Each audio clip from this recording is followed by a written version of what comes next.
I get the sense, though, the end of the book, you're working on something else, but we perhaps we'll come to that in just a moment. Luke, let's turn to consider the possibilities inherent in, the escalation, the acceleration of culture. I was reading an article. There's a great intriguing piece by a writer, Eric Bonobo. I think it's called The Perils of the Imitation Age. It was published in Harvard Business Review a few years ago, but he says that that technology is amplifying and accelerating our copycat tendencies. And it's an interesting, in terms of mimetic theory, it's a very interesting observation. And of course, we see it in a million ways. We're thinking about new technologies. We're thinking about social media. We're thinking about artificial intelligence.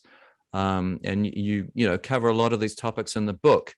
What would you say about thinking ahead to where the puck's going to be for a second, if we take the hockey analogy? I mean, where do you see this escalation? Girard talked about, in political terms, things escalating to the extreme, but in terms of social media and the acceleration of mimetic possibilities, you and I were at a meeting recently where we looked at artificial intelligence and the question of mimesis.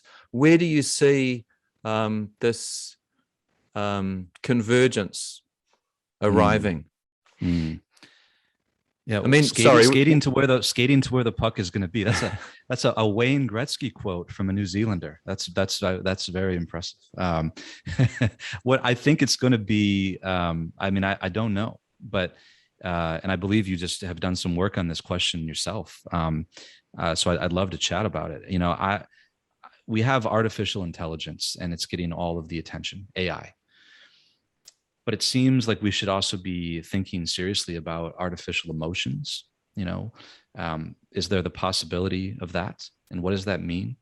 And I sort of speculate in the book, well, what if there's such a thing as artificial desire?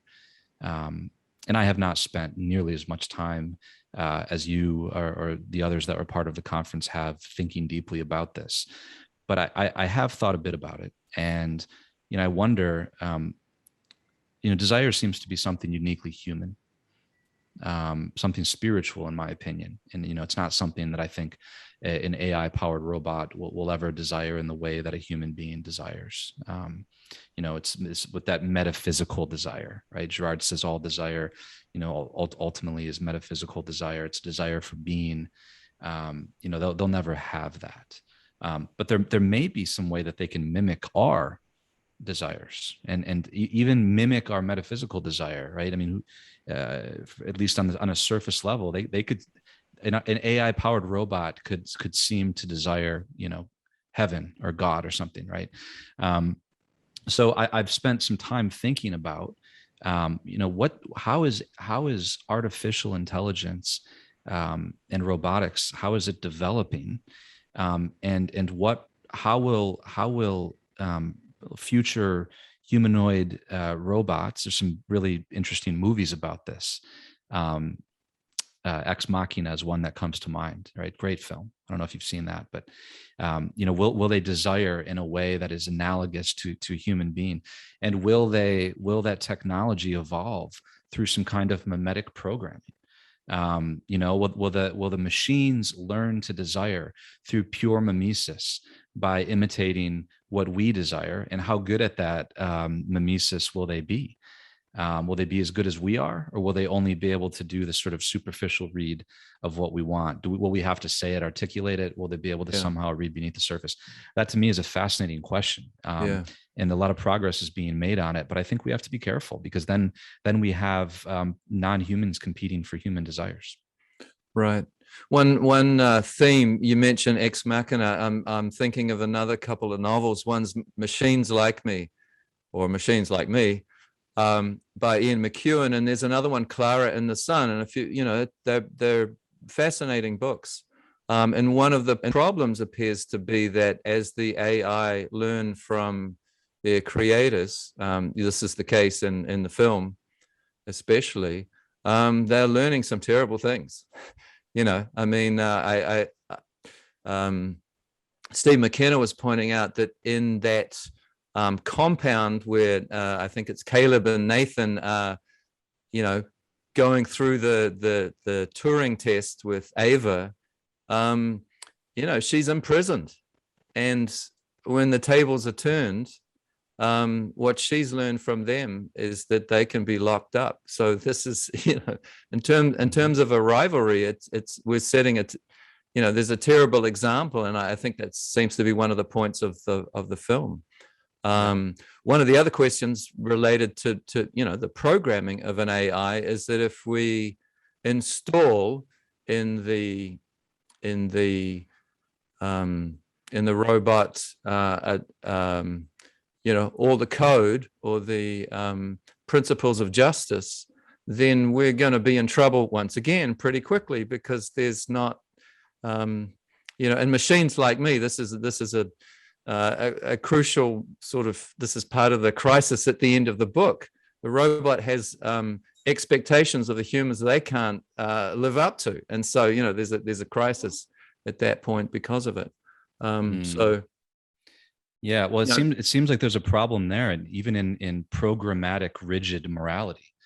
In the sense, like, exactly. Imagine if we could program sort of principles of justice. There's no way that we could ever foresee all of the contingencies and uncertainties in the world. And this robot would get in a situation where the code would just have no idea what to do. Because there's not the learning and discernment and prudence, right? I mean, prudence is the virtue that allows a human, if it's developed, right, to sort of, know the right course of action in unforeseen circumstances. And I usually kick off the school year every year by telling my students this story. I went to one of the best undergrad business schools in the world at New York University, got a great education, worked on Wall Street, started a company. And at a certain point, this is actually my several companies down the road, I had a huge crisis, financial crisis, couldn't pay all my bills. And a guy who was essentially a hitman was sent to my front door with a gun on his waist. Tell the story in the book. And so I won't tell you how it ends, but it was a very scary situation. And I joke to my students. I say, I want to go back to NYU and ask them for my money back for my degree, because at no point did they teach me what I was supposed to do when I have a hitman on my front door with a gun in his belt threatening to kill me.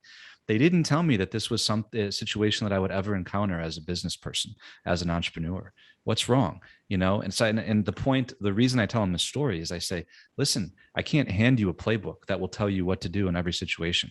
That's not what this is about. I'm not here to program you. I'm here to help you understand who you are, help you be able to think rigorously and thoughtfully and ethically to find your moral compass, so that when, God willing, that will never happen to you. But, things that neither one of us can foresee will happen to you. That's just part of what life is about. And I hope that you are confident enough to act in a way that you're happy with when the time comes. And, I share that. I think that's part of the ethical dilemma with the robots and with the AI. That's great, Luke. Thank you. Any final thoughts on what mimetic theory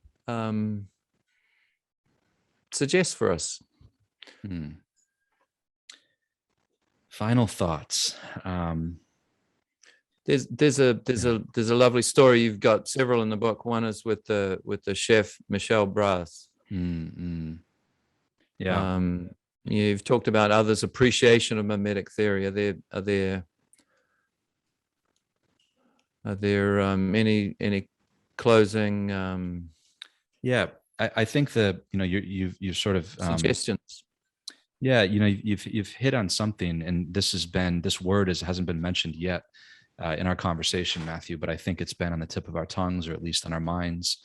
We've used some other words that are hinting at the same thing, but the word I would suggest is freedom.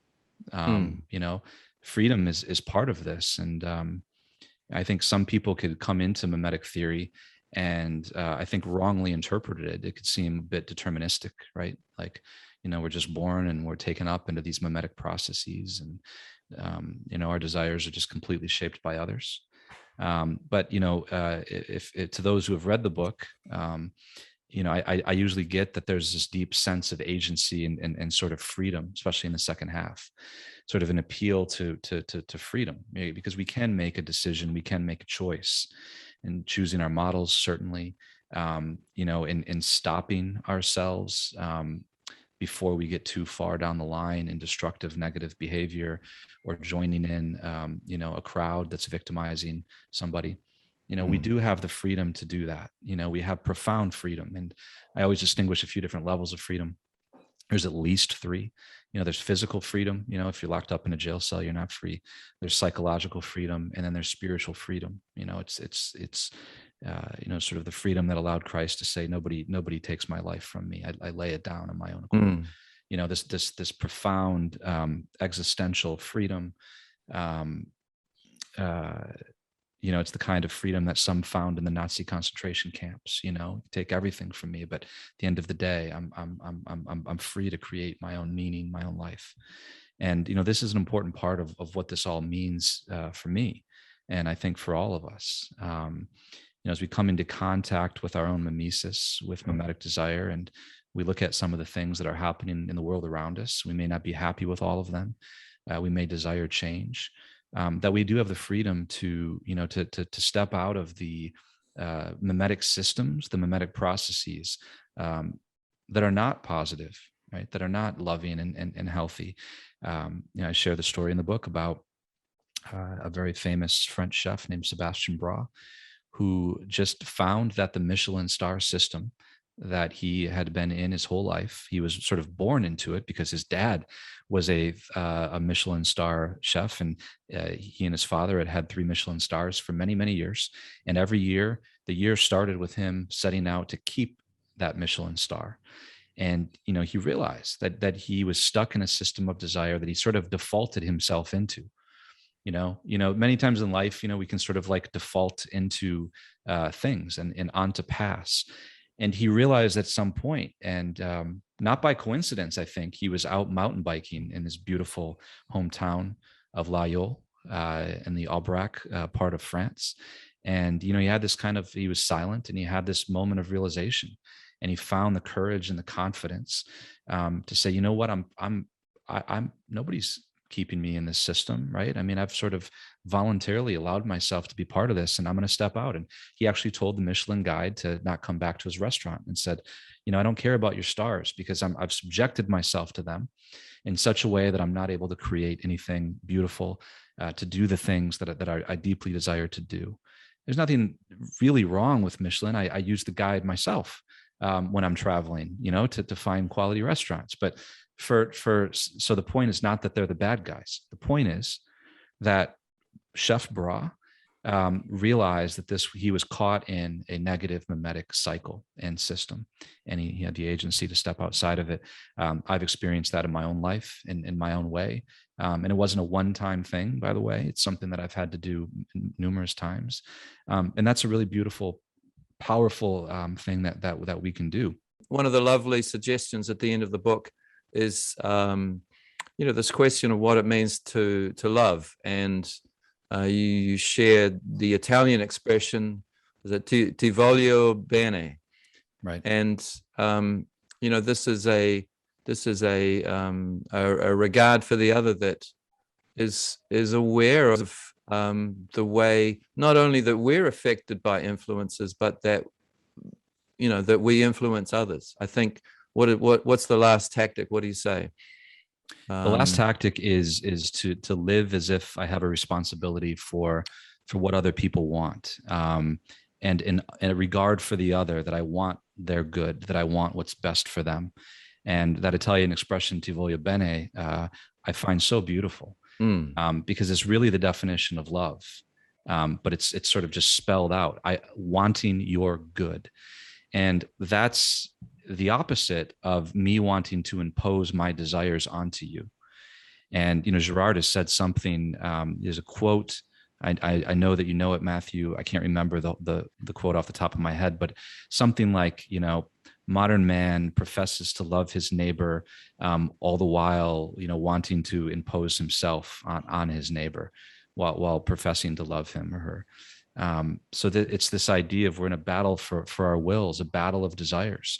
And, we treat the world, or we treat other people, perhaps, maybe even our own, partner or spouse, as a rival, right? Like, and we can't, it's her desires against mine. and the beauty of love, whether it's marital love or friendship. C.S. Lewis has some beautiful writings on this, is just desiring the good of the other, and not imposing my idea of who that person should be on them, right? And God's idea of who that person is far greater than mine. Like, so there's a humility involved in letting go of imposing my desires onto others, and loving them and wanting what's best for them, even if it might be something a bit different than what I would want for myself, or what I would want for them. There's a letting go involved in that, which is, so that's why the last tactic is the sums up the whole book. Because desire, we've been talking about desire this whole time, and desire ultimately needs to be subsumed or transformed into love. Love is the highest form of desire, and it doesn't always start out as love, but the journey of desire, I hope in my life, would be desire that becomes love, becomes that kind of sacrificial desire, giving myself for the other. So I was like, I don't know if I have the energy to write a book that it ultimately isn't about something as important as love. So if you're listening, I would say that at the end of the day, we have the freedom to love, and we have the freedom to desire in a better way. And my life has been kind of a process of refining my desires. So there is something powerful about this, and I've tried to make mimetic theory as personal and existential as possible, because for me, I don't think I would be interested in it if it didn't somehow inform my relationships and help me live a happier, better life. Luke, thank you. It's been a pleasure. Real honor, and I hope listeners can follow up. I hope they can get a copy of the book. The earlier work of yours with your colleague, is it Joshua Miller? Dr. Joshua Miller, right? Unrepeatable also ties into the things we've been talking about. So the colloquium on violence and religion has an annual meeting and a team of people working on these different ideas in so many different fields. Luke, you draw on a number of these writers in your book, and there are too many to name. One wonderful group, but I'd encourage listeners to explore in the different fields we're talking about: theology, anthropology, politics, economics. What are some of the other areas, just off the top of your head? There's so many: film studies, literature, of course, business. There's a great book on office politics. I mean, you can find that's part of the beauty of this community. And you and I, Matthew, we met at Cover a few years ago in Denver. Actually, I went to one of your talks, and we've stayed in touch. So it's a great place, and I would encourage anybody listening to explore it. And this coming year, we're meeting in South America, I think, for the very first time. I'm looking forward. Luke, thank you so much. Thank you, Matthew, for the conversations. Blessings to you. Thank you, Luke. You too. Cheers.